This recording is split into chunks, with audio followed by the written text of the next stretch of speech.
Oke, siap. Baik. Silakan, Assalamualaikum Bro. warahmatullahi wabarakatuh. Selamat malam, rekan-rekan MFI. Kita kembali dalam diskusi kolokium. Saya rasa mungkin beberapa minggu lalu kita sempat break, dan ini barangkali di penghujung tahun 2022 kita akan diskusi menjelang Natal dan mengakhiri Piala Dunia. Selamat buat pendukung Argentina yang semalam menjuarai Piala Dunia. Oke, malam ini kita bersama Bung Rapan. Bung Rapan di sana masih siang, jam 1 di Swiss ya, di Jenewa. Bung Rapan sudah menyiapkan materi untuk berdiskusi bersama kita untuk tema yang cukup menarik ya. Ini menjadi kritik terhadap demokrasi, yaitu temanya tentang eros, asobiah, dan titik buta demokrasi itu ya. Nah, mungkin saya perlu sedikit perkenalkan Bung Rapan. Mungkin sebagian teman-teman sudah ada yang mengenal, tapi barangkali saya sedikit ingin saya perkenalkan. Ya, Bung Rapan ini lahir di Rantepau ya. Ya, mudah-mudahan saya tidak salah membacanya, Rantepau, 20 Desember, umurnya masih sangat muda, lahir 1994 ya. Untuk pendidikan S1 itu di STT ya ini ya, STT Teologi di Jakarta. Judul skripsinya waktu itu Membalik Puang sebagai teosis ya. Mungkin nanti bisa dijelaskan ya apa Membalik Puang kalau diperlukan untuk penjelasan. Kemudian S2 di tempat yang sama juga. Untuk S1 itu 2017 lulus. Kemudian tampaknya Bung Rapan langsung ya tancap gas ke S2 2018 sampai 2020, menulis tesis politik hari ke-8. Ini mungkin spesifik dalam studi teologi. Nah, sekarang sejak tahun ini ya, sejak 2022 sampai tahun depan, Bung Rapan berada di Swiss untuk ini barangkali semacam kursus atau Certificate of Advanced Study in Ecumenical Studies ya. Ya, betul. Jadi sekali lagi terima kasih Bung Rapan yang sudah mau berbagi kepada kita. Nah, untuk publikasi Bung Rapan menulis banyak untuk artikel dan juga tampaknya ada beberapa buku dan chapters yang sudah ditulis. Barangkali ini juga salah satu tema yang akan didiskusikan malam ini, salah satu tema yang Bung Rapan mungkin pernah tulis ya. Mungkin kalau tidak salah lihat itu ada di Diskursus ya, jurnal di STF Triarkara. Nah, mungkin sekadar pengantar apa yang kita kenal sebagai demokrasi itu seperti yang kita ketahui itu bukan tanpa celah, itu bukan sistem sempurna, ada kekurangan-kekurangan, dan barangkali salah satu yang ingin ditunjukkan oleh Bung Rapan di sini adalah kecenderungan sistem demokrasi untuk menjadi individualis ya, salah satu hal yang ingin disoroti oleh Bung Rapan. Dan untuk mereview itu Bung Rapan menggunakan dua pemikir, satu pemikir dari Yunani kontemporer, kalau tidak salah Christos Ianaras gitu ya, misalnya. Kemudian yang kedua ini pemikir yang tentu saja sudah dikenal dalam tradisi ilmuwan, khususnya ilmu sosial, yaitu Ibnu Khaldun, dianggap sebagai perintis ilmu sosial yang paling awal. Salah satu karyanya yang penting itu dari Ibnu Khaldun itu adalah Muqaddimah, dan satu konsep yang mungkin juga sering kali diangkat, dirujuk, yaitu konsep asobiyah. Nah, mungkin saya akan mempersilakan saja pada Bung Rapan untuk mempresentasikan, dan saya rasa sudah bisa share screen. Jadi Bung Rapan punya waktu yang cukup, saya rasa sekitar 40-50 menit untuk bisa sharing pada kita. Setelah itu kita punya kesempatan untuk berdiskusi, memberikan komentar atau bertanya lebih jauh tentang topik yang didiskusikan. Baik, untuk selanjutnya saya langsung saja mempersilakan ke Bung Rapan untuk mempresentasikan. Saya persilakan. Baik, terima kasih Mas. Saya panggil Mas Naryo atau Ya, lengkap, Mas? Ya, oke, Mas. Terima kasih Mas Naryo dan Mas Hendar dan teman-teman di MFI yang memberikan saya ruang atau platform untuk mendiskusikan apa yang sedang saya minati. Nah, namun sebelum itu saya ingin membuat beberapa disclaimer. Yang pertama adalah bahwa saya bukan filsuf, dan karena itu saya tidak pernah mengenyam pendidikan filsafat secara pendidikan filsafat, namun saya menikmati membaca filsafat, saya menyukai filsafat.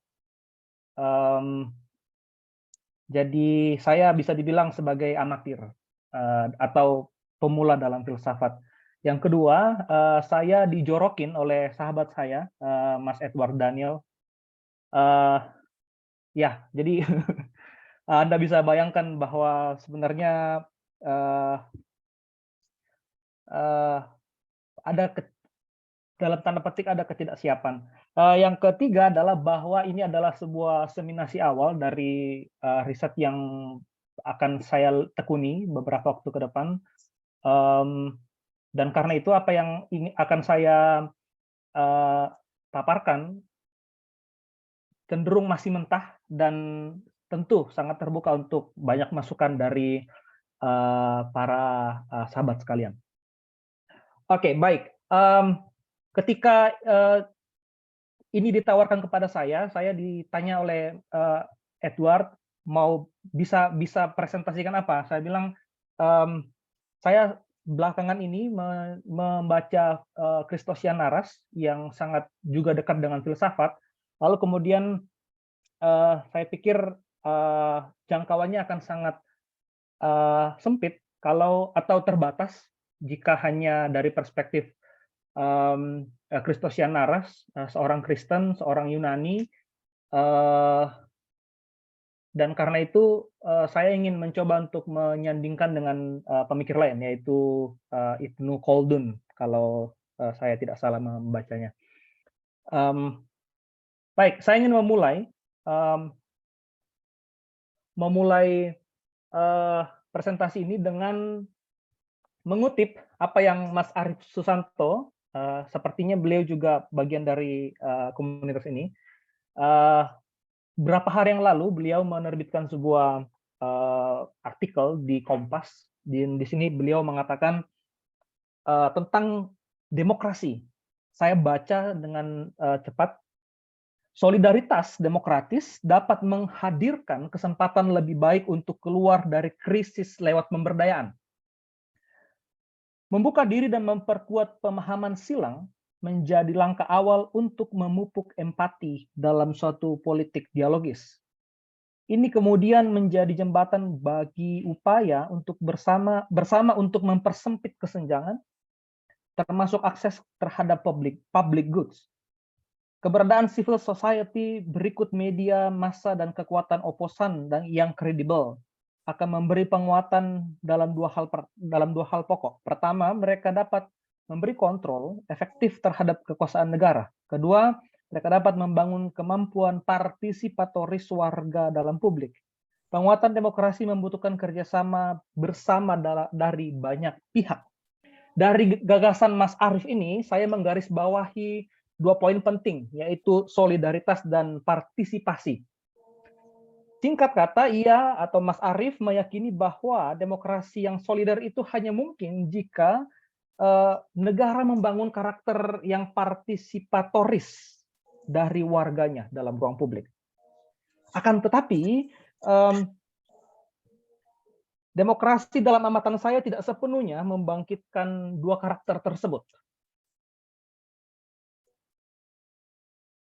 Demokrasi sebagai sebuah sistem pemerintah menjamin hak-hak dasariah dari setiap warga negara. Namun jaminan itu menurut saya justru menyuburkan individualisme. Karena itu diskursus atau percakapan atau narasi bangsa kita tak lain hanya berkutat di seputar hak yang tidak terayomi oleh perwakilan rakyat atau negara.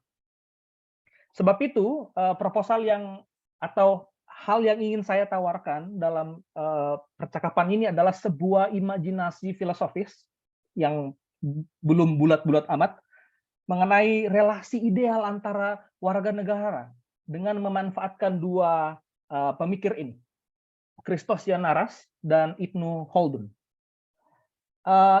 Christosian Naras dengan kreatif mengkritik konsep demokrasi dari perspektif eros yang dia timba dari seorang pemikir abad ke-6 bernama Dionysius dari Areopagus dan tentu juga filsafat Yunani kuno. Sementara itu juga Khaldun tidak secara langsung memang berbicara tentang demokrasi, tapi menurut saya gagasannya tentang asobia atau cara mengada, cara sebuah komunitas hidup itu menjadi sangat penting dan menginspirasi setidaknya buat saya dalam imajinasi ini. Dan karena itu presentasi ini saya akan bagi setidaknya dalam 3. Yang pertama saya akan jelaskan pemikirannya Naras secara singkat, kemudian Ibnu Khaldun yang kedua, dan yang ketiga imajinasi konstruktif saya yang hendak saya tawarkan di percakapan ini. Nah, tentang Jan Naras, sebenarnya tokoh ini sudah menjadi salah satu bagian dalam studi saya, sudah menjadi bagian dari tesis saya di STT Jakarta 3 tahun lalu, dan kemudian bagian dari tesis ini kemudian juga terbit, saya mendapat kesempatan menerbitkannya di jurnal Diskursus STF dan juga di jurnal International Journal of Orthodox Theology.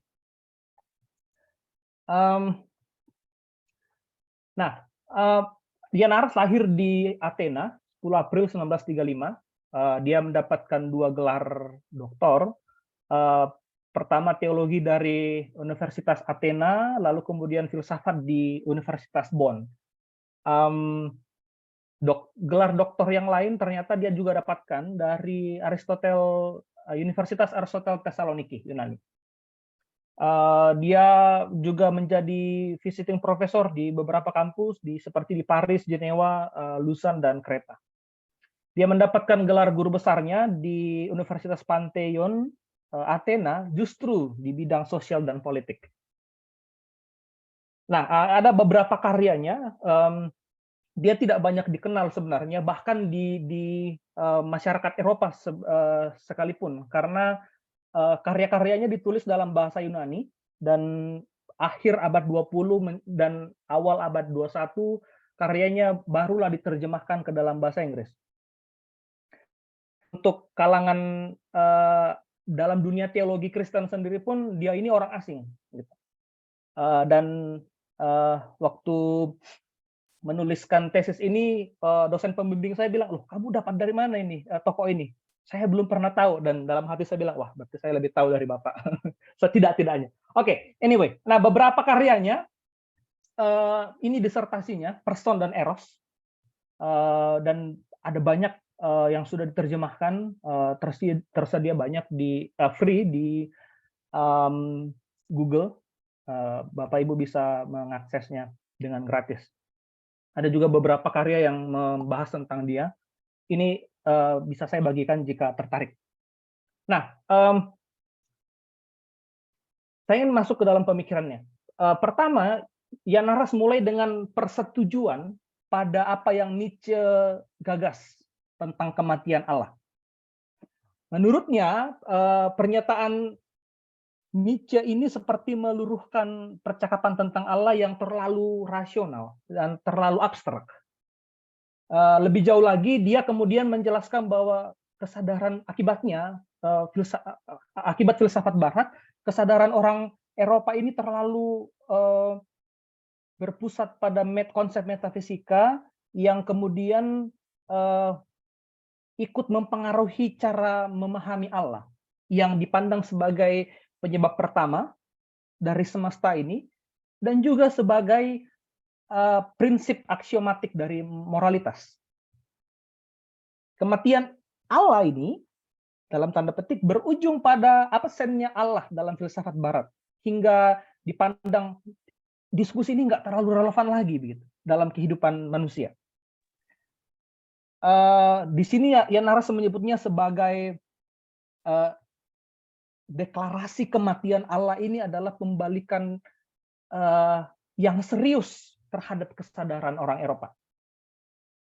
Lalu kemudian dari situ dia melangkah lebih jauh, dia bertemu dengan gagasan Martin Heidegger yang tampaknya juga sudah beberapa kali dibahas dalam komunitas ini.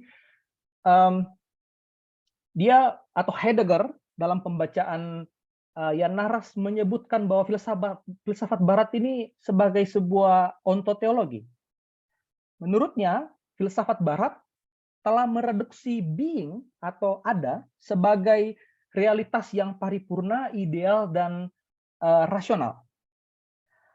Heidegger kemudian menggambarkan penolakan Nietzsche pada pengaruh demonstrasi Allah yang terlalu rasionalistik, terlalu rigid, dengan rumusan-rumusan rasionalistik. Akibatnya gambaran tentang Allah menjadi rigid, dan itu tentu juga berpengaruh pada bagaimana teologi dikembangkan. Tapi lagi-lagi persetujuan ini diberikan catatan kaki oleh Jan Naras bahwa itu tidak berarti Tuhan secara objektif tidak ada, atau mati atau hilang. Dia hanya setuju pada klaim Nietzsche bahwa ya mati, tapi dalam arti metafisika filsafat Barat. Bagi Heidegger, dalam penjelasannya Naras, pembalikan ini menempatkan manusia sebagai pusat being dan menjadikan manusia sebagai Ubermensch atau manusia super. Dengan demikian tampaklah bahwa sebenarnya yang terjadi dalam tradisi filsafat Barat adalah antroposentrisme atau bahkan antropomonisme. Dari kacamata Nietzsche, tradisi ini justru sama sekali tidak mengakui bahwa Allah sebagai penyebab utama atau penyebab pertama dari semesta. Karena pusatnya justru pada rasional, pada manusia itu sendiri. Singkatnya, being yang kekal,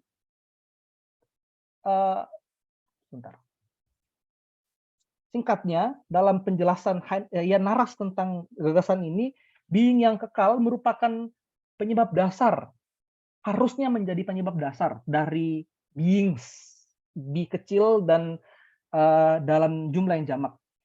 Eksistensi beings teridentifikasi dari proyeksi objek pikiran serta mengakibatkan penilaian rasional. Sebab itu eksistensi seorang berdasarkan rasionalitasnya dan juga berdasarkan proyeksi orang lain. Jadi saya adalah proyeksi dari Mas Nario atau berdasarkan rasionalitasnya Mas Naryo, kalau saya bisa parafrasekan lagi. Nah, zaman modern bagi Heidegger telah memenjarakan manusia dalam subjektivitas yang pada saat yang sama diabsolutkan menjadi sebuah objektivitas.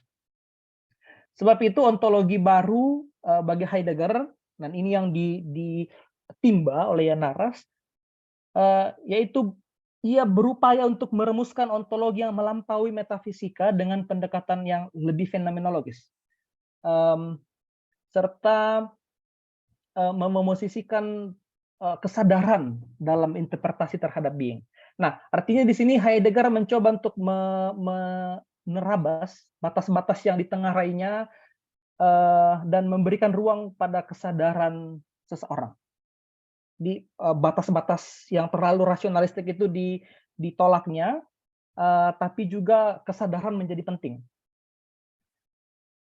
Dengan demikian, metafisika dalam pandangan Heidegger justru menemui metafisika Barat dalam amatan Heidegger justru insignifikan jika itu kemudian hanya berdasarkan rasionalitas kita. Nah, di sini pintu masuk Jan Naras. Di sini dia kemudian khususnya penolakan Heidegger untuk mendefinisikan being, Jan Naras melangkah lebih jauh dan kemudian menimba apa yang Heidegger lakukan yang menggeser pertanyaan ontologis menjadi pertanyaan yang lebih menekankan perbedaan antara being kecil dan being besar.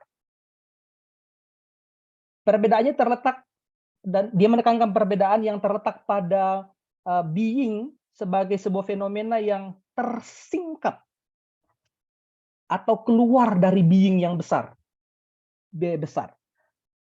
Sementara being itu sendiri atau ya being atau ada itu sendiri tersembunyi.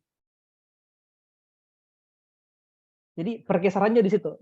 Yang tadinya rasionalistik, kemudian Heidegger menggesernya nggak bisa. Kita nggak bisa mendefinisikan karena dia tersembunyi. Kita hanya bisa memahami apa yang dia lakukan, memahami cara dia mengada. Nah, saya mengutip apa yang Jan Naras kutip.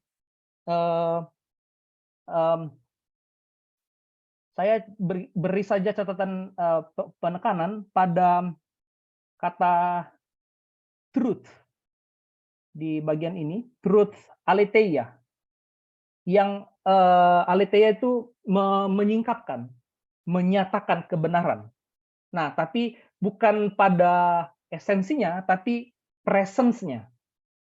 Bukan ousianya, apousia, tapi parousia. Bukan esensinya, tapi cara dia mengada. Nah, berikutnya. Kemudian setelah menyatakan persetujuannya pada dua filsuf kosmo, kemudian dia kembali lebih jauh ke dalam tradisi yang lebih kuno, dalam tradisi filsafat dan juga teologi. Dia menengok kembali teologi apofatik dari seorang yang bernama Dionysius atau pseudo Dionysius, atau bisa kita sebut Dionysius gadungan, khususnya tentang the unknowability of God. Di sini dia menegaskan bahwa pendekatan apofatik tidak menolak Tuhan, tapi menegaskan bahwa rasio kita terbatas untuk memahami yang ilahi itu. Hakikat Allah atau God's essence merupakan realitas yang totally tersembunyi, unknowability, incomprehensible oleh manusia, oleh akal manusia.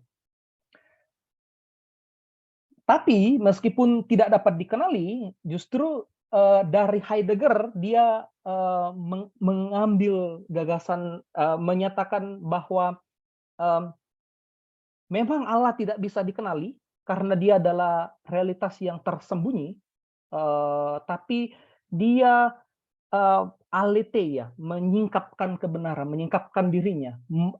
Dalam bahasa yang Jan Naras pakai yaitu mode of existence, cara mengada.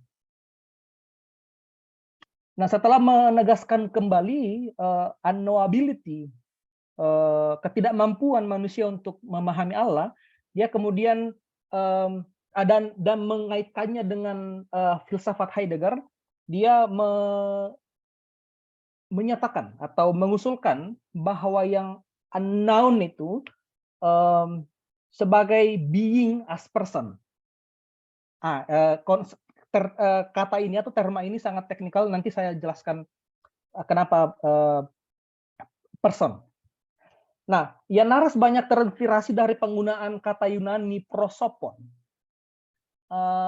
Dari kata Yunani yang diterjemahkan berhadapan atau berpandangan atau yang mengarah kepada sesuatu atau seseorang yang lain. Secara etimologis, kata ini terdiri dari dua kata Yunani, yaitu pros yang berarti towards, dan ops, bentuk genetif yang berarti mata atau wajah. Jadi kalau kata ini diterjemahkan, maka prosopon itu tidak hanya sekedar individu, tapi dia juga adalah seseorang yang berelasi, yang tidak harus relasional. Jadi di sini dia sadar secara sengaja membedakan istilah individu dan person. Individu seolah-olah dia terpisah dari yang lain, tapi person lebih relasional karena akar kata tadi.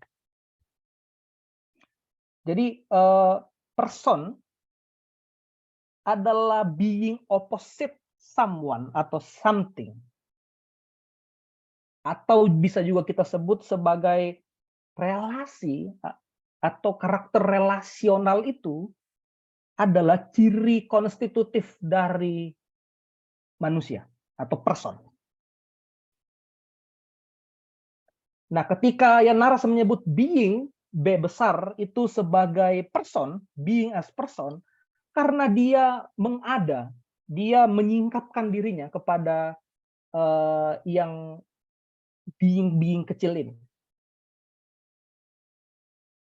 Nah, kemudian dia sekali lagi saya tegaskan di sini bahwa dia kemudian menjadikan konsep person itu sebagai antitesis dari konsep atau gagasan individualitas yang menurut dia terlalu anti relasional.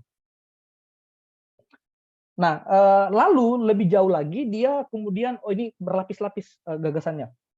Nah, person ini kemudian menurut dia menubuh atau menemukan wujud paripurnanya atau jalan paripurnanya melalui apa yang disebut sebagai eros. Mungkin umumnya kita memahami eros itu sebagai cinta yang penuh dengan hasrat seksual, sesuatu yang penuh dengan nafsu dunia begitu. Nah, tapi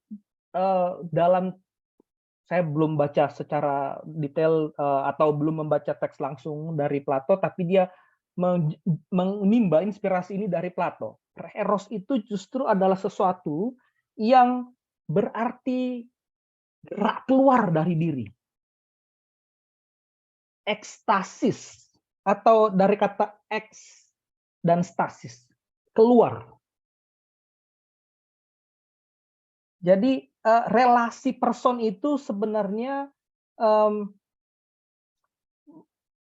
relasi yang mendamba, menghasrati dalam tanda petik, tidak dalam arti umum, gerak yang keluar dari diri untuk yang lain.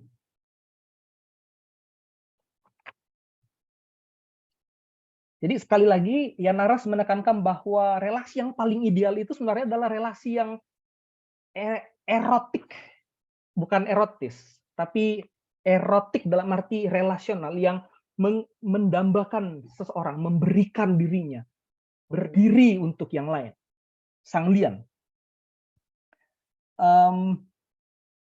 Lalu kemudian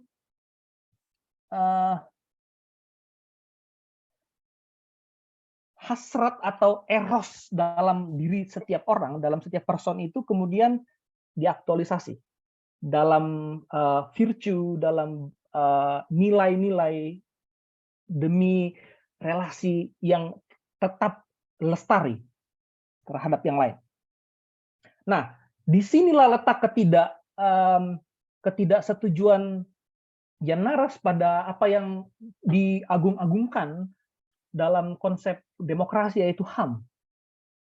Jan Naras menolak HAM karena menurutnya pertama itu produk modernitas. Kedua, HAM diberlakukan demi koeksistensi manusia. Jadi supaya semua terjamin, semua bisa hidup, dia harus dijamin hak-haknya. Namun bagi Jan Naras, HAM hanyalah bentuk otoritas untuk menunjukkan keberpihakan pada kepentingan individu atau bahkan kelompok. Tentu kita bisa berdebat teori demokrasi mana yang dia baca, teori demokrasi mana yang dia kutip. Namun yang jelas yang saya mau garis bawahi adalah dengan gagasan person sebagai eros atau person yang berelasi pada yang lain, menolak individualisme atau individu-individu yang dijamin. Nah, dari sini saya berasumsi bahwa jangan-jangan memang demokrasi tidak menyediakan sebuah perangkat untuk memungkinkan kita berelasi dengan yang lain. Karena yang dibicarakan hanya hak saya harus dipenuhi, hak saya harus dijamin, hak saya harus diproteksi. Ada satu hal lain lagi yang saya ingin garis bawahi dari Jan Naras. Menurut dia, demokrasi ini anti Kristen sebenarnya. Karena ya idealnya relasi yang Kristiani itu adalah relasi yang erotik, ya, yang komunitas yang relasional gitu. Tapi nanti saya tentu tidak setuju bahwa ini anti Kristen. Nanti saya akan bahas, terutama karena kita hidup di demokrasi menyelamatkan kita, tapi kita juga perlu lebih konstruktif terhadap demokrasi. Berikutnya Ibnu Khaldun. Nah, Ibnu Khaldun ini tentu teman-teman dari tradisi atau dari komunitas Islam lebih paham. Saya mencoba untuk menggambarkan sedikit biografinya. Dia lahir di Tunisia dari sebuah Bani Khaldun, mungkin itu jadi marganya, di sebuah tempat bernama Hadramaut. Ya, maafkan secara membaca saya. Nah, walaupun sebenarnya leluhurnya atau moyangnya sudah lebih dulu menetap di Sevilla, di Andalusia. Hanya karena pada masa Reconquista, generasi setelah leluhur yang tadinya menetap di Sevilla itu pindah ke Tunisia, tempat di mana Ibnu Khaldun lahir. Nah, selain itu juga keluarganya atau baninya itu punya peran politik dalam masyarakat di masa itu. Karena itu Ibnu Khaldun sebenarnya lahir dalam sebuah komunitas yang punya tradisi politik yang kuat. Nah, gagasan yang seperti yang disebutkan tadi oleh Mas Naryo, bahwa Ibnu Khaldun sudah banyak dibicarakan dan tentu ini tidak asing buat teman-teman. Ditambah lagi karena karyanya sudah bisa diakses dalam bahasa bahasa Inggris. Saya nggak tahu apakah sudah diterjemahkan ke dalam bahasa Indonesia. Nah,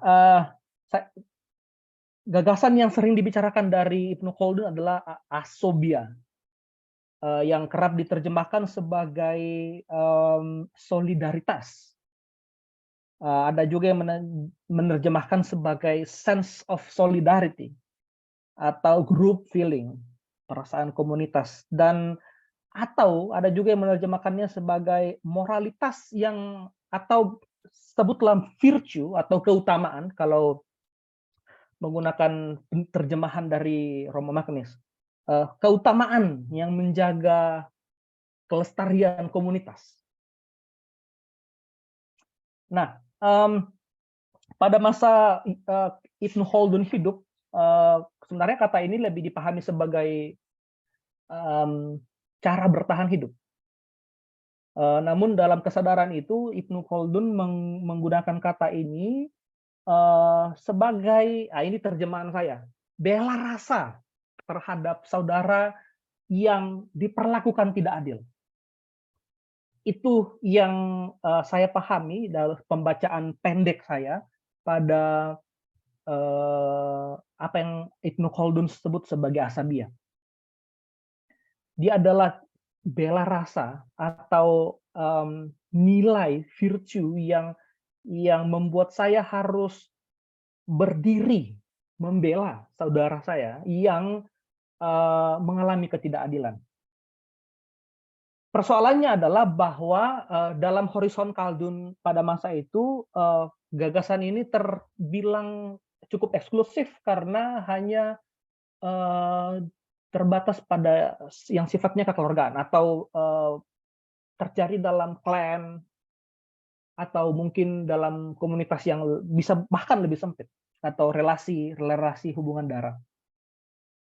Nah, dalam banyak pembacaan scholar di masa kini, sekalipun demikian, tapi asobia ini tetap bisa kita pahami, bisa kita tafsir melampaui klan, melampaui hubungan darah, hubungan biologis. Dia bisa menjangkau lian. Saya memahami lian di sini tidak hanya person to person, tapi lian menjadi berlaku ketika sebuah komunitas berhadapan juga dengan komunitas lain. Jadi dia tidak hanya antar person, tapi pada komunitas dan relasinya dengan komunitas lain. Saya menimbah juga inspirasi dari seorang bernama Alfred Gehrer, menyebutkan bahwa sebenarnya asabiyah juga punya kelemahan yang menurut dia cenderung tidak stabil dan bisa saja berpusat pada pemimpin yang goyah, yang bisa menghasilkan kekuasaan. Kenapa? Karena Ibnu Khaldun rupanya juga menekankan pentingnya ketaatan pada pemimpin. Pemimpin sangat penting perannya karena dialah yang berfungsi untuk menggerakkan virtue ini. Begitu. Nanti bisa diklarifikasi kalau rupanya pembacaan saya kurang tepat. Nah, namun demikian, Ibnu Khaldun kemudian melihat bahwa asabiyah ini adalah dasar dari peradaban yang kemudian menuntun kita pada kesetiaan, kepatuhan pada pemimpin, tentu pemimpin yang unggul. Ya, karena tidak semua. Nah, ini yang kalau kita melihat Grier, ya enggak juga, karena toh kalau pemimpinnya menyimpang dari asabiyah, lo yang nggak usah dituruti gitu.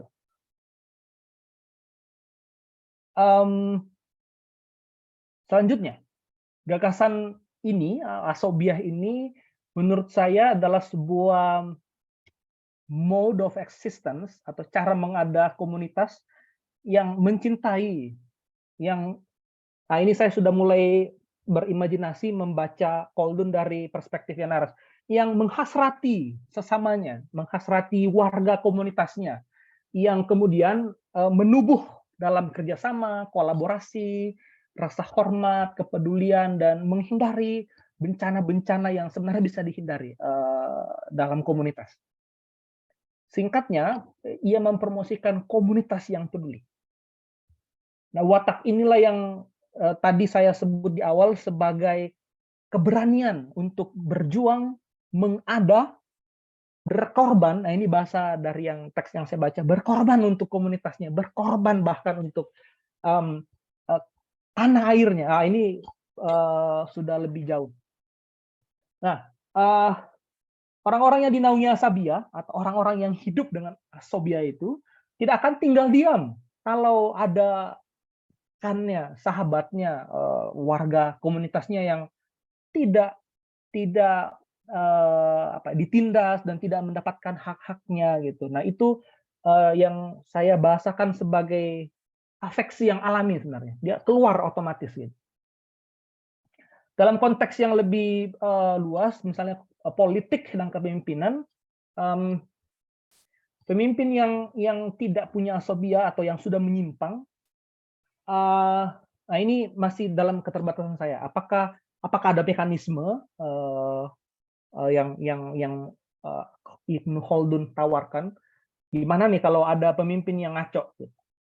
Tapi yang jelas bahwa dalam situasi yang terbalik, pemimpin yang menyimpang itu sudah tidak punya asobia. Asobia harus dirawat dan harus dijaga demi lestarinya komunitas kita. Oh, sorry. Oke. Lanjut. Dia juga bicara soal agama. Tentu agama Islam sebagai agama yang dia maksud, dan dia mengatakan bahwa ya agama harus bahkan punya peran penting untuk mengukuhkan asobia itu. Jika komunitas yang terlalu didominasi oleh individualitas atau individualisme, maka asabia itu justru menjadi kekuatan, menjadi karakter dari komunitas itu. Individualitas itu awal dari kehancuran komunitas, karena tidak ada yang relasional gitu. Semua soal aku. Dalam teks-teks yang saya baca, dalam konteks yang lebih nasional, misalnya bangsa, negara, tentu asobia ini bisa diterjemahkan dalam konteks bagaimana kita punya visi atau punya virtu kita itu menubuh dalam relasi kita pada bangsa ini. Jadi asabia menguatkan atau menguat oleh keinginan untuk hidup bersama dalam persahabatan, bekerjasama, mengalami suka duka bersama dengan membantu melindungi mereka yang dekat dan punya perasaan atau punya bela rasa yang sama, atau mengalami juga apa yang dialami oleh yang lian itu. Nah, itu pembacaan terbatas saya pada Ibnu Khaldun. Tidak ada kata demokrasi karena seingat saya demokrasi baru muncul di abad 17, 18, demokrasi modern belum ada. Namun menurut saya sekali lagi bahwa virtue atau keutamaan yang ditawarkan Ibnu Khaldun ini menurut saya relevan bagi bagaimana kita berkontribusi atau menciptakan imajinasi tentang negara kita. Selanjutnya, ini imajinasi konstruktif yang saya nggak konstruktif amat, semoga bisa diperkaya nanti oleh teman-teman sekalian. Melampaui individualisme dan membuka eros asobia itu berkontribusi. Sebagaimana yang kita ketahui, demokrasi telah menyediakan ruang di mana sebuah hak-hak dasaria warga negara dijamin. Itu dijamin. Namun, percakapan dan imajinasi kita tentang hidup bernegara, menurut saya harus melampaui. Dalam arti bukan meninggalkan, tapi ini titik atau poin di mana kita berdiri bersama, tapi imajinasi atau diskursus kita perlu lebih luas lagi, beyond dari sekedar hak saya tidak dipenuhi, saya tidak terayomi. Tentu saya tidak mau mensimplifikasi isu-isu HAM atau banyak orang yang mengalami ketidakadilan karena hak-hak yang paling dasar tidak terpenuhi. Namun tanpa mau mengkreditkan, mensimplifikasi itu. Namun imajinasi ini mau mengatakan kita perlu melampaui itu. Saya juga tidak sepenuhnya setuju pada penolakannya Naras pada HAM.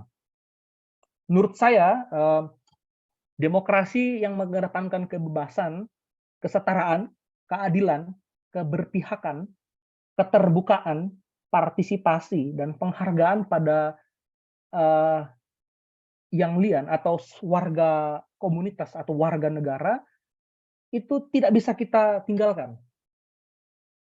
Tapi itulah titik berangkat kita, titik di mana kita punya platform yang sama.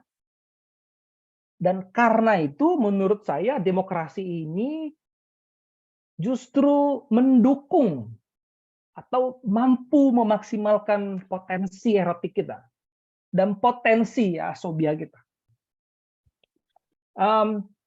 Menurut saya juga eros yang ditawarkannya narasi ini bisa menjadi ekstensi dalam komunitas atau tilikan komunitas yang Ibnu Khaldun. Ini terjemahan asal-asalan saya, mohon maaf, pada Asabia. Group feeling, lalu saya kok pengen nyari kata lain gitu. Ketemu tilikan komunitas, apakah tepat? Saya nanti teman-teman yang menilai. Ini maksud saya Asobia. Jadi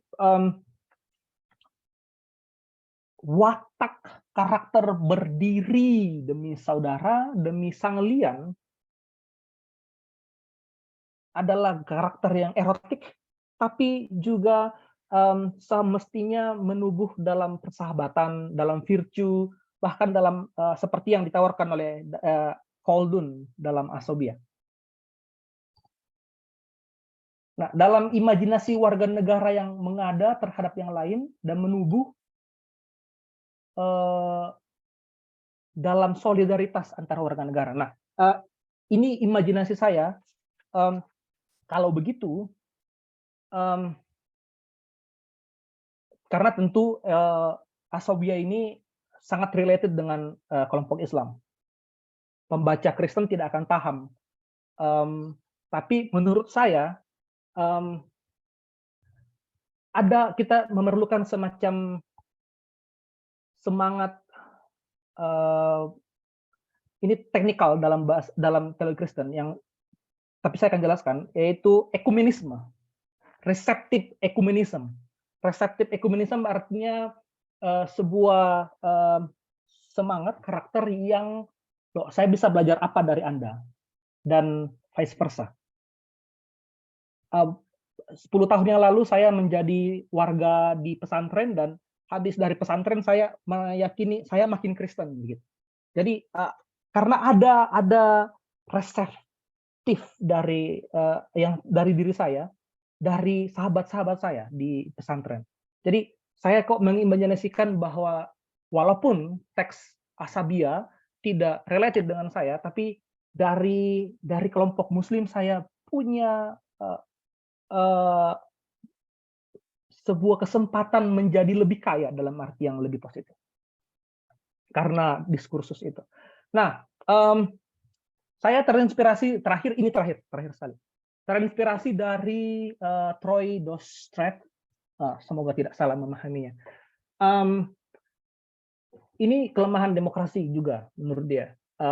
Menurut dia demokrasi terlalu mengontrol gagasan-gagasan dari kelompok-kelompok warga negara yang terlalu diprivatisasi. Jadi udahlah, gagasan Kristen Kristen saja, gagasan Islam Islam saja, Hindu Hindu saja dalam ruang yang privat gitu. Karena kita punya nalar publik.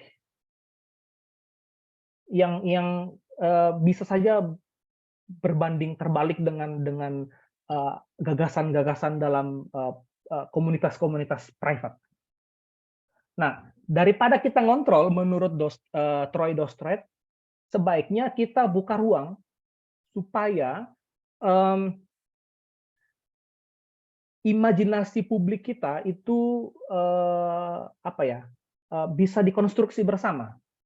Itu yang disebut dia sebagai politik partisipatif atau politics of engagement. Nah, dari situ kemudian iya benar juga. Karena dengan itu ada sebuah perasaan bersama dari komunitas-komunitas di bangsa ini, ada perasaan sense of belonging. Ini publik kita bersama, ini narasi yang kita ciptakan bersama, ini karakter kita bersama. Jadi daripada kita simpan di belakang di ruang-ruang publik kita, mending kita kontribusikan dalam ruang publik. Kita kontribusikan watak erotik kita dan juga virtue asobia kita pada publik kita. Itu saja. Terima kasih. Terlalu lama ya.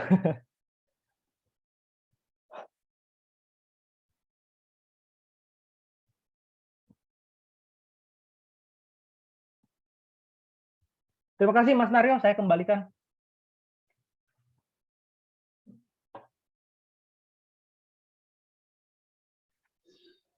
Pak Naryo fresh kayaknya ya. Yes, sepertinya beliau menghilang. Oh, ada.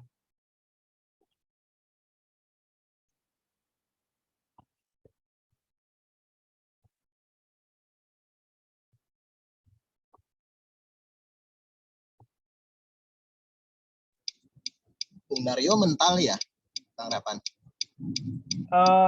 Masih ada Mas. Oh oke. Saya nggak bisa take over ini iya, soalnya. udah. Sorry. Udah nggak ada. Beliau keluar sepertinya.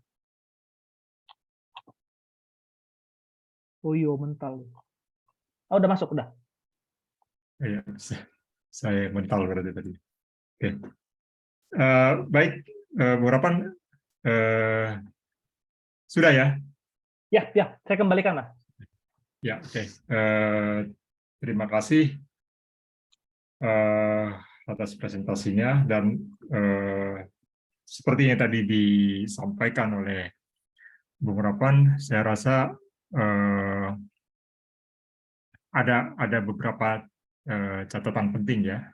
Tapi sekali lagi ini tentu merujuk pada pengertian demokrasi tertentu ya. Artinya di dalam demokrasi yang seperti kita ketahui juga ada banyak varian ya. Ada banyak penekanan dalam demokrasi, tentu di dalam liberal demokrasi ada kecenderungan untuk lebih memperhatikan aspek yang terkait individual rights. Tapi kalau kita merujuk pada sosial demokrasi misalnya, itu tentu banyak aspek-aspek yang sifatnya solidaritas sosial yang juga diperhatikan. Tadi mungkin Mas Bung Rapan juga mengutip artikel ya yang ditulis oleh Bung Arief Susanto, kolega kita. Persis saya rasa mungkin tidak otomatis ya dalam demokrasi muncul solidaritas, tapi hal itu penting untuk dimasukkan di dalam praktik demokrasi. Saya mempersilakan ke rekan-rekan yang hadir di sini untuk memberikan pertanyaan, mengajukan pertanyaan atau memberikan komentar terhadap apa yang sudah dipresentasikan tadi. Saya mempersilakan apakah karena tadi sempat keluar, jadi chatnya mungkin hilang lagi. Oh, masih ada. Silakan kalau ada yang ingin memberikan pertanyaan atau komentar.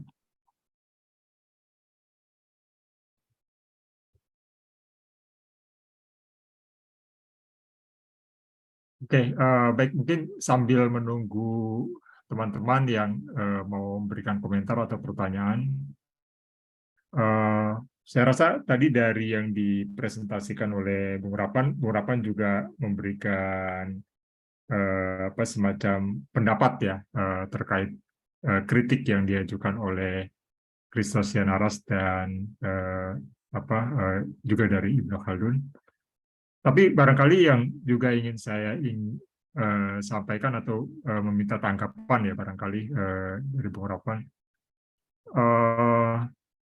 Tentu saja di dalam demokrasi, khususnya dalam demokrasi liberal, ada kecenderungan untuk seperti yang dikatakan tadi, lebih memperhatikan pada individual rights.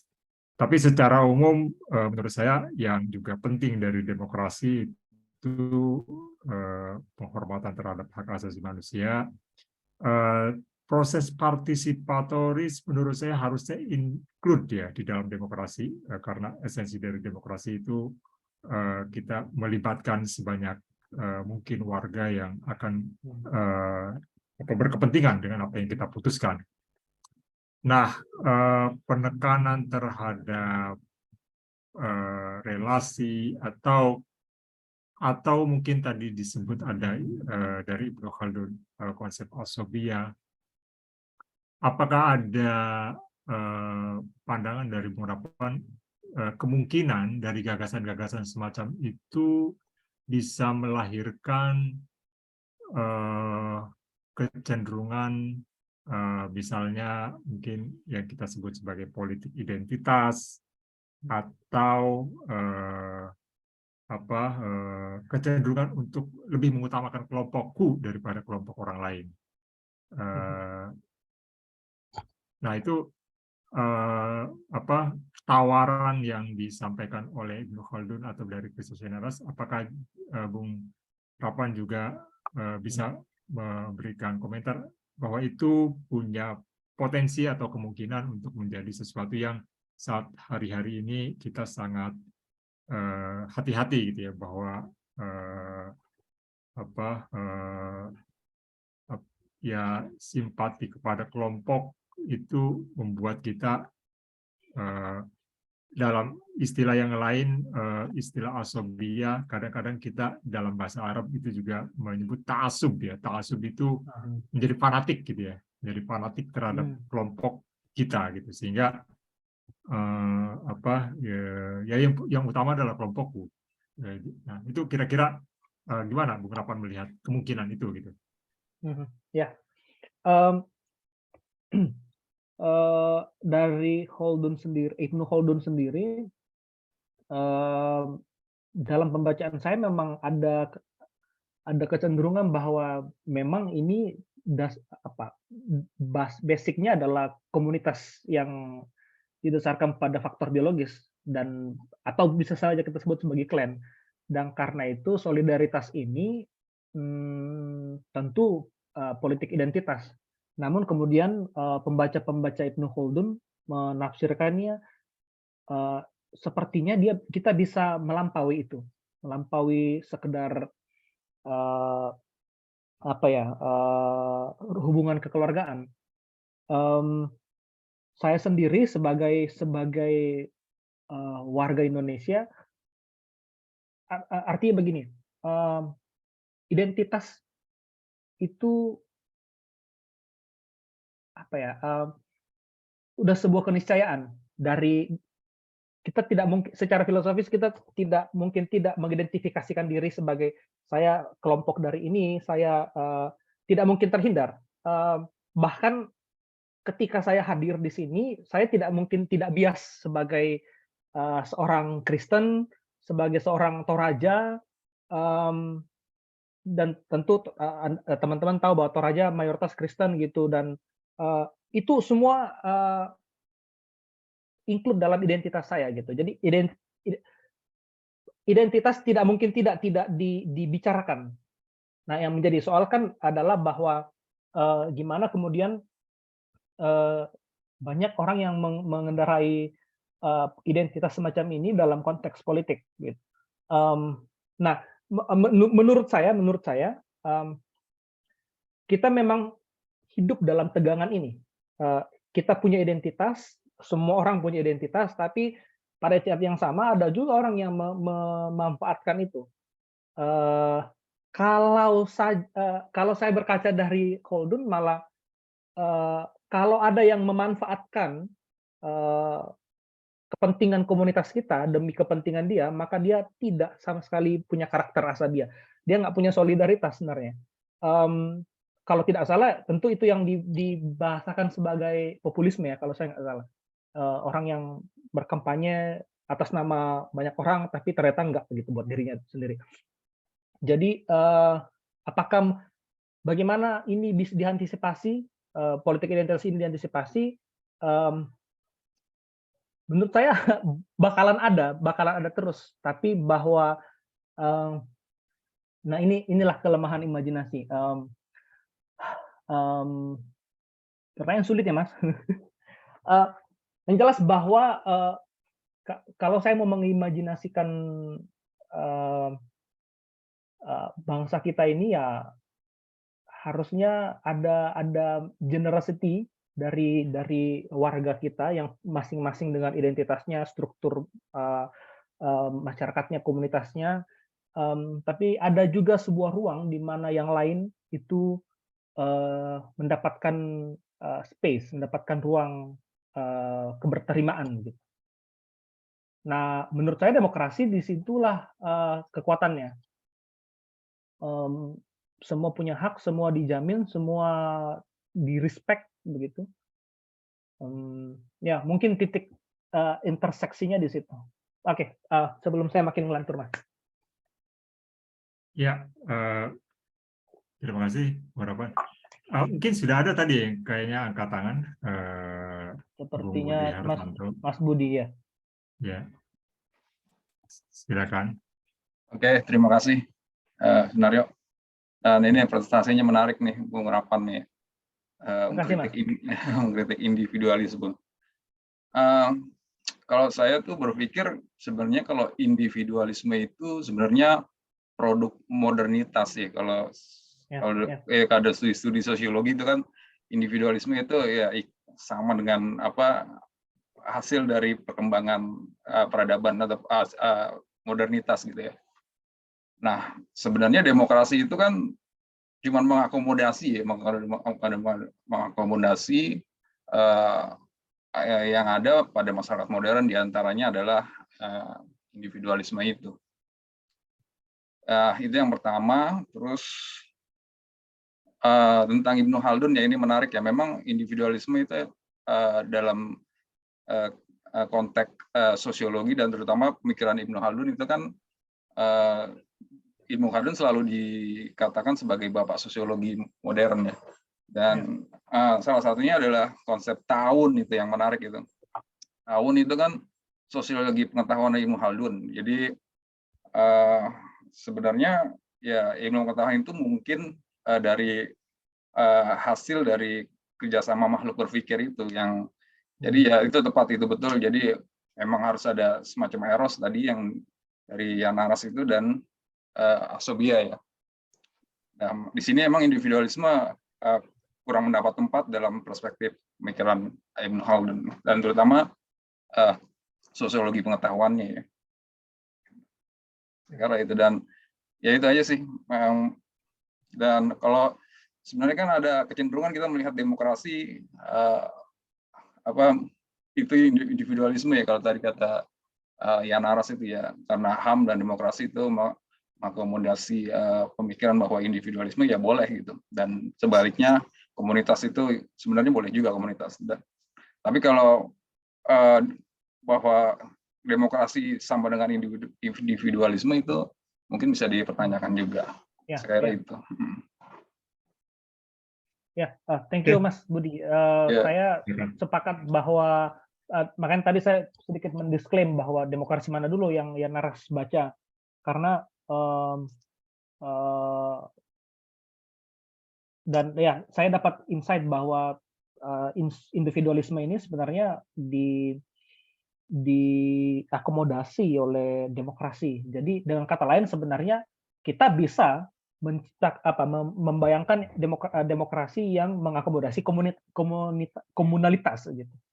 Dan bukankah itu kekuatan kita sebagai bangsa Indonesia yang setiap suku kita punya virtue atau keutamaan komunalitas, tapi juga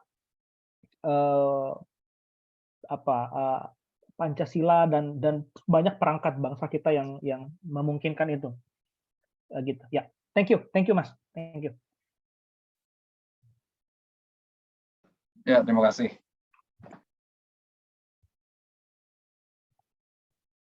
Silakan yang lain, barangkali.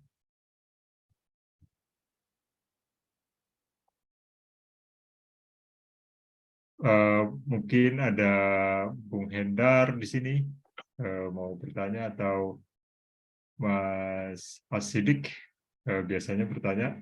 Saya persilakan.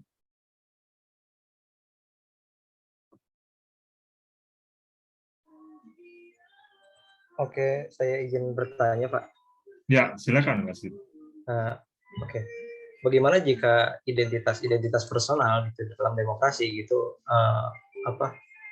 jadi kan di individualitas itu kan kita menisayakan punya banyak identitas kan, yang salah satunya tadi gitu menghasilkan politik identitas gitu.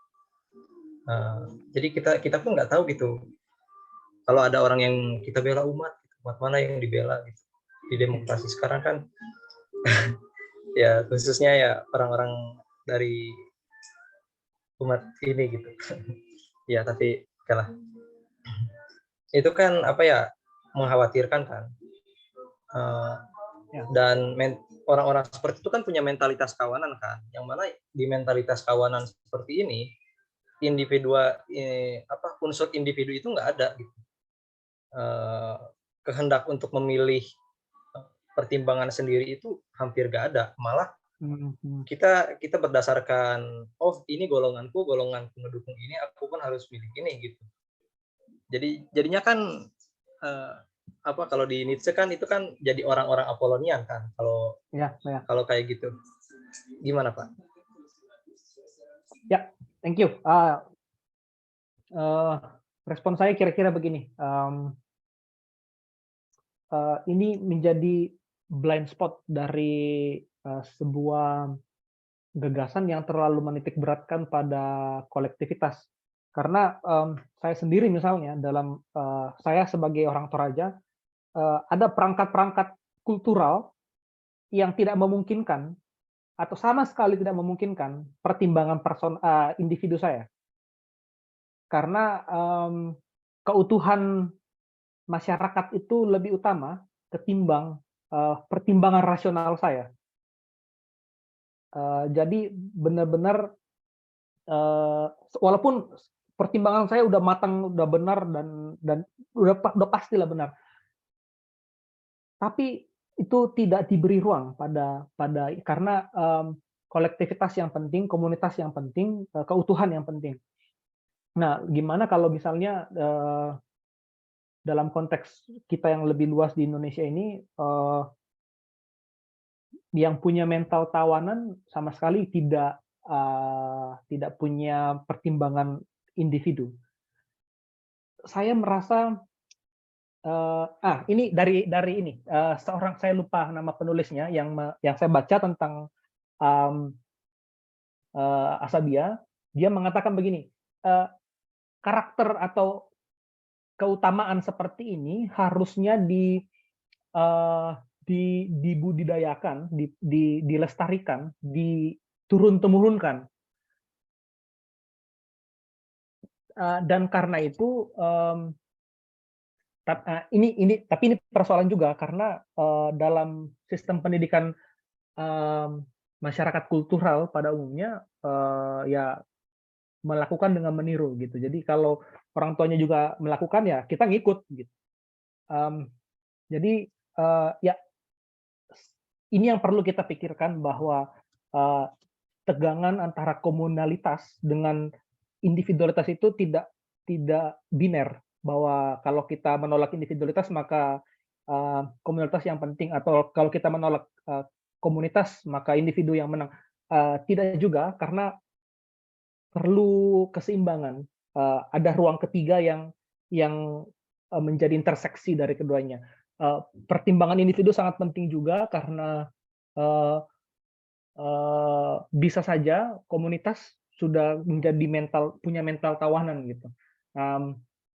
Ya, terima kasih itu diingatkan. Tentu ini jadi titik buta juga dari penekanan yang terlalu besar juga pada komunitas. Thank you.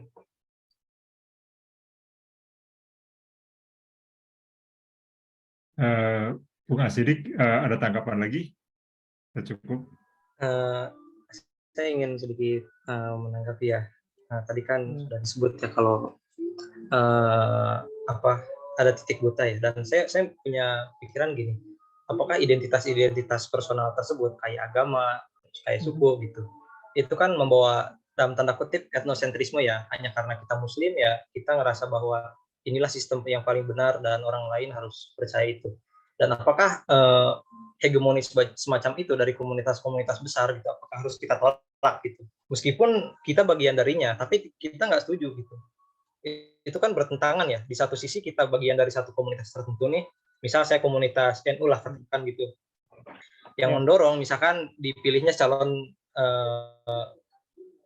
parpol tertentu misalkan. Di satu sisi gitu, kita kalau nggak ikut itu bisa dianggap mengkhianat gitu kadang-kadang. Kita beda cara ibadah aja, ritual ibadah itu bisa bertengkar gitu, apalagi sampai pilihan politik gitu. Dan pada akhirnya kan kalau agama dibawa ke ranah publik itu bisa menghegemoni will kita gitu, kehendak kita untuk berpolitik. Bagaimana tanggapannya, Pak? Ya, seperti yang tadi, tapi ini masih juga abstrak dan imajinatif bahwa kan setiap identitas itu punya struktur, atau komunitas punya struktur moralnya, struktur kepercayaannya. Dia punya sebuah struktur yang kalau saya pinjam istilah Berger sebagai sebuah struktur of plausibility. Dan struktur-struktur yang plausible ini punya masyarakat ini atau identitas ini punya struktur of plausibility-nya sendiri-sendiri. Nah, dalam mengimajinasikan itu, gimana kalau dia bertemu dengan komunitas lain? Dan karena itu, saya tadi kemudian kita nggak bisa biner bahwa kalau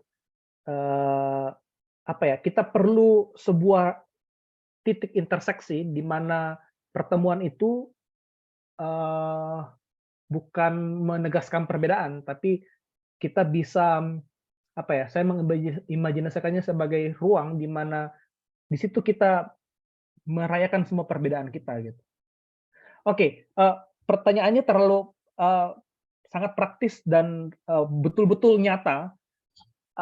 Saya nggak punya jawaban yang pasti, tapi ya oke, di sini batas imajinasi saya. Perlu dikembangkan lagi. Ya, saya sudah nggak punya ini. Ya, oke. Nanti makin Terima ngantuk kasih saya. responnya Bung Rapan. Tadi Bung Budi juga kayaknya mau nanggapi ya, kalau misalnya. Sebenarnya bukan menanggapi sih. Mau tanya ini lagi yang tadi, yang bagian awal itu kan Bung Rapan itu menjelaskan soal teologi ya. Dan bagaimana kematian Tuhan itu semacam dirasionalisasi gitu, bahwa sebenarnya bukan dirasionalisasi karena lewat Heidegger itu ya. Jadi Tuhan masih bisa tetap dikatakan ada ya, tapi lewat perspektif Heidegger, bukan lewat teologi. Maksudnya kalau teologi kan berarti ada logika yang bekerja di situ kan ya. Nah, sebenarnya saya mau tahu itu lebih jauh gitu. Terus bagaimana person itu bisa dijelaskan gitu dengan relasinya dengan being. Oke. Gitu ya. Ya. Saya coba lebih ini. Oke, ya narasi ini agak berlapis dia. Habis setuju ini, dia nimbrungin yang lain. Terus dari situ baru dia ikut nimbrung gitu dengan gagasan dia sendiri. Dia nimbrung.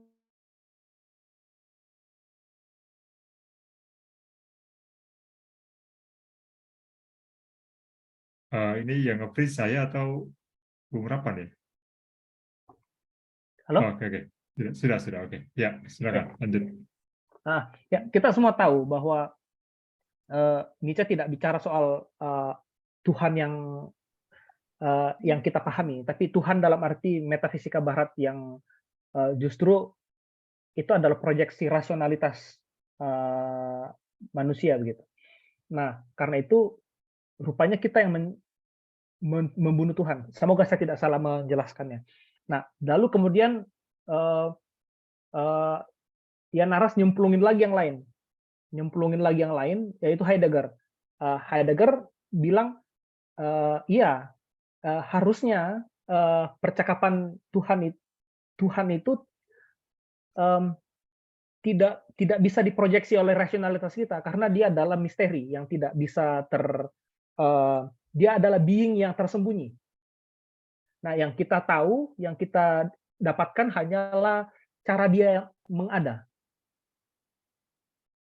Beings yang dengan B kecil itu keluar dari being yang besar. Jadi sebenarnya kita sendiri adalah hasil dari being yang hasil keluaran dari being yang besar. Yang kita ketahui hanyalah mode of existence-nya. Nah, karena itu kemudian dia nimbrungin lagi yang lain. Dionysius yang bilang, nah benar, akal kita nggak cukup memahami itu, memahami dia yang tersembunyi itu, yang tersingkap hanya ininya. Lalu being sebagai person itu dia sebutkan karena dia pembacaan Jan Naras pada Heidegger itu menitik beratkan pada being besar yang relasional dengan being yang being kecil ini. Lapisan lainnya adalah person itu artinya apa? Person itu artinya ya prosopon yang relasional, yang opposite to the others. Jadi ada berapa lapisan ini? Heidegger, Nietzsche, Heidegger, Dionysius, lalu ya dia baru nimbrung di situ, nimbrung di bagian akhir. Jadi kalau begitu, being yang tidak tersingkap itu justru mengada dalam being yang lain, being kecil ini, dengan cara yang menurut Jan Naras erotik. Dan karena itu semestinya kita yang being kecil ini harus erotik juga pada yang lain. Karena kita keluar dari agak neoplatonik ya. Nah, mungkin memang karena tradisi Jan Naras sangat neoplatonik.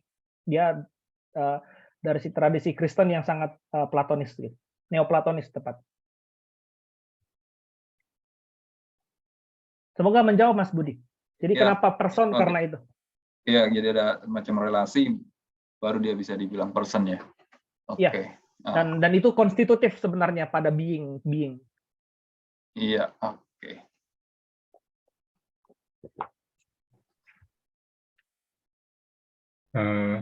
Baik, silakan yang lain barangkali dari selain Bung Budi dan Mas Hasidik yang mungkin dari Bung Hendar barangkali.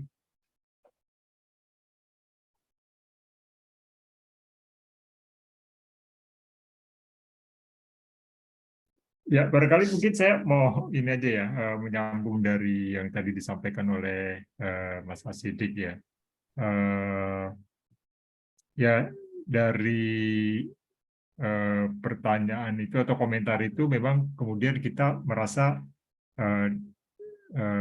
dalam arti tertentu demokrasi memberikan proteksi ya, memberikan proteksi terhadap individu untuk untuk bisa berbeda dengan orang lain. Jadi ya kita tentu saja selalu menjadi bagian dari komunitas, tapi ketika saya memilih jalan yang berbeda dari komunitas tempat saya, hak saya pun itu dijamin gitu ya, diproteksi. Itu ya tentu saja hal yang sangat penting ya dari demokrasi. Ya.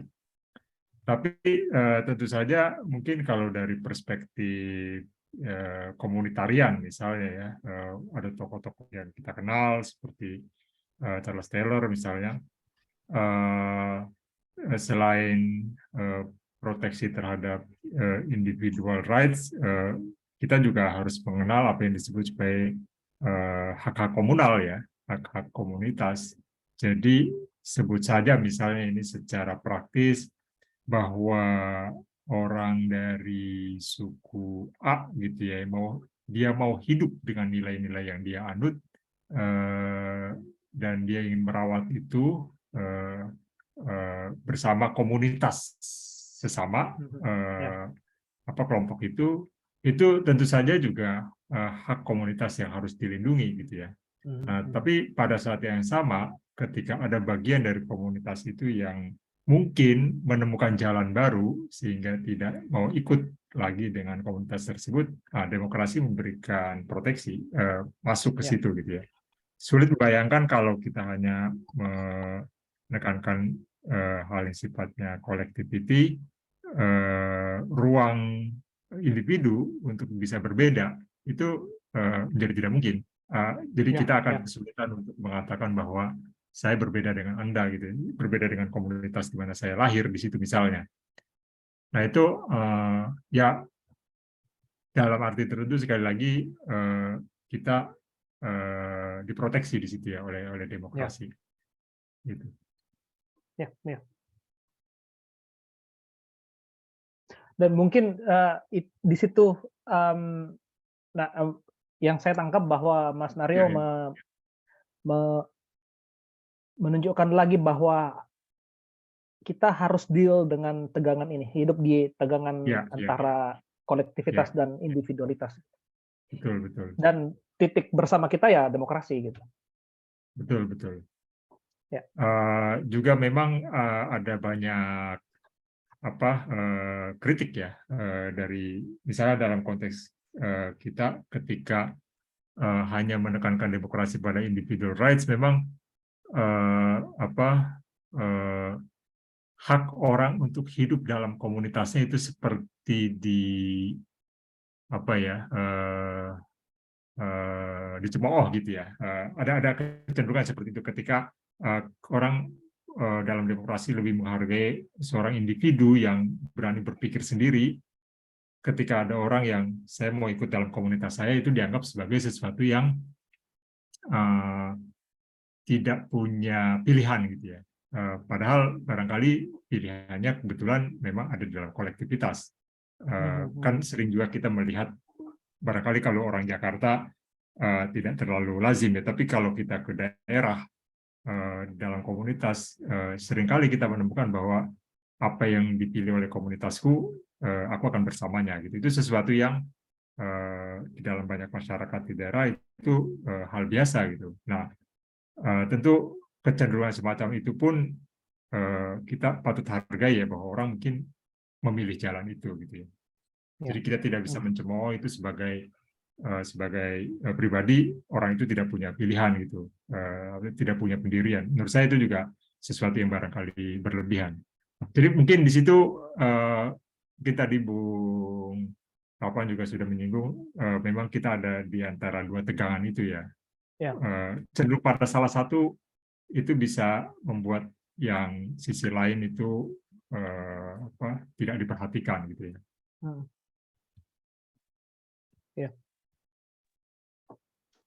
Iya, saya juga mau komentar nih. Yuk. Silakan. Ini, tadi ya kalau dilihat dari perspektif ini ya, bagaimana komunitas itu menentukan pilihan ya. Ini ada kasus menarik tuh ketika pendapat pakar itu ditolak gitu. Karena pakar itu kan Iya. tidak demokratis itu kan, kalau itu kan. Nah, apakah Iya. yang kolektif itu punya virtunya tersendiri? Bagaimana itu? Bisa dijelaskan itu? Ya, ya. Nah, ini sekarang Oke, pakar ini oke. udah mulai ini. Kan saya kebetulan lagi baca-baca tentang kepakaran nih, filsafat kepakaran, dan ternyata sekarang kepakaran itu sudah agak ini ya, kurang mendapat tempat seiring dengan Dibebas dan tugaskan. Beda sebenarnya apa, konteks expertise ini ya. dalam konteks demokrasi itu kan yang pendapat lebih banyak orang itu lebih benar daripada pendapat pakar. Itu kan salah satu bentuk bagaimana yang tadi dibilang yang individualistik ya, kalau gitu, atau gimana itu menjelaskan itu dari perspektif Ya, ya. filsafatnya si yang Naras. Menarik, menarik. Iya. Saya tahan dulu, Mas. Mungkin beberapa. Oh ya. Bentar. Ini menarik ya, karena dalam pembacaan saya Jan Naras juga seorang ahli gitu, dan kalau dia menolak individualitas maka sebenarnya dia bunuh diri gitu, karena dia profesor sosial politik, tapi kok menolak individu gitu. Dan kata lain sebenarnya dia membuat dirinya punya kemungkinan ditolak sebagai pakar gitu. Iya. Nah ya, ini saya belum ada komentar, Mas. Saya hanya bisa tertawa karena nyatanya benar. Ya, ya. Tapi kalau saya sih masih percaya sama expertise itu ya, sama yang satu yang dia bisa dipelajari, dan kita nggak harus selalu melihat yang banyak itu adalah benar gitu. Dan apalagi orang sekarang kan bisa akses tanpa jadi pakar filsafat, bisa ngomong filsafat kayak saya sekarang kan. Banyak pakar-pakar dadakan, dan bisa jadi mereka punya otoritas dalam tanda petik, dan punya pengaruh gitu. Bisa saja kemudian mereka ini. Dan itu juga kadang berlaku juga dalam konteks relasi antar agama kan. Saya bukan ekspertis agama lain, tapi saya sok-sokan ngomong agama lain, umat saya percaya lagi gitu. Iya. Terus ini kemajuan teknologi juga sekarang membuat orang lebih lebih berpihak pada suatu yang komunitas gitu. Dia walaupun di dunia nyatanya dia itu individualistik, tapi ketika dia misalnya di Facebook atau pokoknya di media sosial itu dia akan berjiwa erotik, berjiwa asobiah. Nah itu menarik tuh, ada kajian antropologi tentang itu. Jadi bagaimana jadi orang itu jadi dia bersifat komunitarian dengan mediasi teknologi, tapi ternyata di kehidupan hari-harinya ya dia individualistis gitu. Berarti teknologi mengamplifikasi ya itu ya, atau membuat orang berjiwa eros. Mengkooptasi eros dalam ini, dalam. Nah, tapi saya punya cerita dikit, Mas. Mama saya berapa tahun lalu baru bikin Facebook dan pakai versi bahasa Indonesia kan. Lalu kan kalau add friend itu tambahkan teman. Lalu kemudian dia tambahkan teman, lalu dia baca status teman yang dia tambahkan itu, dengan ada status temannya yang nggak ngomong kotor atau ini, lalu dia bilang gini, lah katanya teman kok dia ngomong jorok gini gitu, ngomong-ngomong yang tidak baik gitu. Nah, ya ada paradoks sebenarnya. Kadang di dunia nyata kita sangat kolektif, tapi yang individu ditolak. Tapi satu sisi juga yang kolektif itu nyata dalam dunia virtual, apalagi COVID kemarin kita sangat dekat dalam dunia virtual. Tapi justru di dunia nyata kita masing-masing dengan ini kita, apalagi metaverse semakin lagi naik daun, nggak tahu apakah sudah ini. Jadi kayak ya paradoks ini membuat membuat imajinasi kita kacau, tapi ya saya masih percaya bahwa yang analog itu, yang real itu tetap harus kita pupuk kebersamaannya, komunalitasnya begitu. Tanpa kemudian menegasi yang lebih individual gitu, seperti yang Mas Nahru dan Mas Sidik tadi sebut.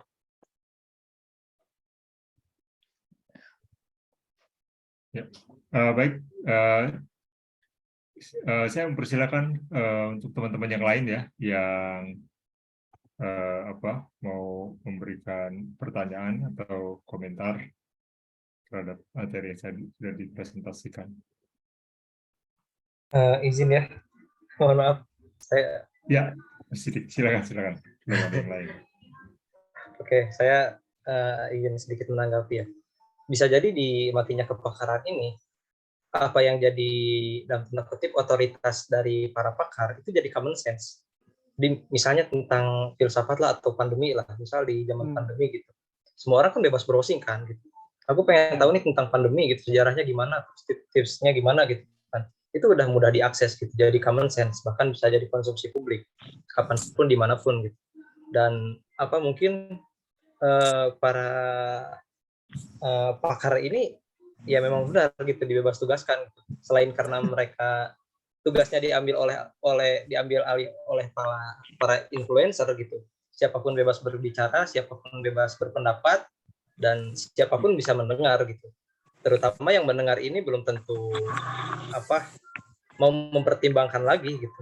Bahkan sekedar kita suka sama satu influencer tuh bisa jadi preferensi kita gara-gara dia gitu, memilih satu pilihan tertentu, bukan karena kehendak pribadi. Oh iya. Ya bisa jadi ya seperti itu, Pak. Iya. Iya, kalau kepakaran sekarang udah ini ya, orang udah bisa belajar sendiri di internet gitu. Jadi semua bisa jadi pakar gitu. Tapi sebenarnya pakaran tuh seharusnya emang dipelajari sih. Ya, kita harus optimis gitu kalau setiap orang tuh harus jadi pakar gitu. Ya mungkin kepakaran tidak ada lagi kepakaran karena semua orang jadi pakar gitu. Memang keinginannya seperti itu kan kita semua.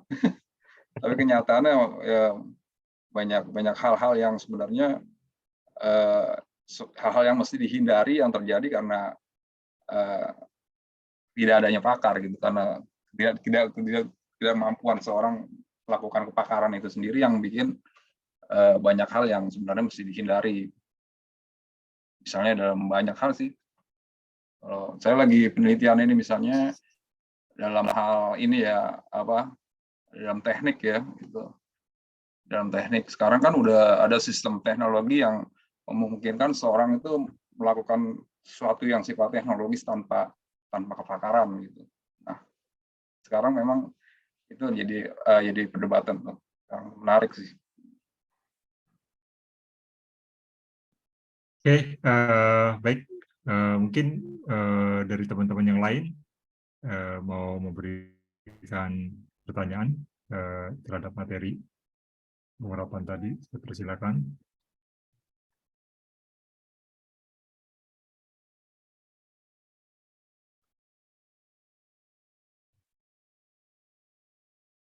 Oke, mungkin kalau tidak ada, saya ingin meminta Bung Rapan ya untuk memberikan semacam closing yang cukup konklusif ya untuk gagasan yang ditawarkan oleh Yana Ras dan Ibnu Khaldun yang dalam hal ini menurut Bung Rapan itu sebagai titik buta di dalam demokrasi. Jadi mungkin kira-kira apa yang bisa kita petik secara konklusif, kemudian buat kita di Indonesia, mungkin di Indonesia itu cukup variatif ya, untuk kota-kota besar barangkali penekanan pada demokrasi yang sifatnya menekankan individual rights itu lebih dominan, tetapi mayoritas barangkali masyarakat di Indonesia di berbagai daerah itu kita merasakan kekuatan kelompok ya, komunitas yang hidup di dalam masyarakat daerah tersebut. Nah mungkin saya persilakan ya ke Bung Rapan untuk mungkin membuat semacam closing untuk diskusi kita malam ini. Saya persilakan Bung Rapan. Ya, baik. Terima kasih teman-teman. Saya dapat banyak insight dari Mas Naryo, Mas Sidik, dan Mas Budi, dan teman-teman lain untuk riset yang berikutnya. Dan untuk itu saya mau menutup diskusi ini dengan dengan sebuah konklusi bahwa karakter erotik Nyaya Naras dan Asobia sebagai sebuah solidaritas menciptakan imajinasi tentang demokrasi yang saling mendamba yang lain, yang hidup berdiri untuk saudaranya yang mengalami ketidakadilan, dan karena itu kita perlu memupuk itu dalam konteks demokrasi. Namun pada saat yang sama juga kesadaran individualitas itu tidak bisa dikesampingkan, melainkan diletakkan dalam tegangan yang kreatif, konstruktif, dan ya itu saja. Terima kasih Mas Naryo. Ya, saya rasa itu ya tadi yang di close oleh Bung Rapan. Kita tetap memberikan tempat pada kritik mungkin yang diajukan oleh orang seperti Yana Naras atau kemungkinan konsep yang ditawarkan dari Ibnu Khaldun mengenai Asobia. Tapi pada saat yang sama kita juga lihat ada hal-hal yang juga kita butuhkan ya, kita menerima itu sebagai sesuatu yang penting dalam demokrasi yang kita praktekkan, khususnya kita di Indonesia. Baik, sekali lagi terima kasih Bung Rapan atas sharingnya. Mudah-mudahan tidak bosan. Kita akan di waktu yang lain akan mengundang kembali untuk share terkait riset-riset terbaru atau kajian-kajian terbaru yang sedang dilakukan oleh Bung Rapan. Sehat-sehat selalu di sana. Yap, thank you Mas. Ya, oke. Untuk teman-teman semua komunitas MFI ini saya rasa untuk tahun 2022 ini menjadi kolokium kita yang terakhir ya. Dalam 1 tahun ini kita sudah, saya rasa kurang lebih hampir 20 kolokium barangkali kita sudah lakukan. Ini secara volunteer, lahir dari komunitas ya, komunitas pencinta filsafat dari teman-teman semua, dari teman-teman, dan untuk kita semua juga, untuk kita juga. Jadi mungkin nanti jika dari kami, dari MFI itu meminta sebagian teman-teman untuk share apa yang sedang dibaca, apa yang sedang dikaji, apa yang sedang diteliti dalam komunitas ini, mudah-mudahan juga berkenan untuk kita merancang program diskusi di tahun 2023. Sekali lagi terima kasih, selamat kita merayakan akhir tahun dan menyambut tahun baru, dan untuk teman-teman yang merayakan Natal tentu selamat merayakan Natal tanggal 25 nanti. Itu saja barangkali yang bisa kami sampaikan malam ini. Sekali lagi terima kasih untuk semua atas kerjasamanya selama 1 tahun terakhir. Saya akhiri. Assalamualaikum warahmatullahi wabarakatuh. Selamat malam.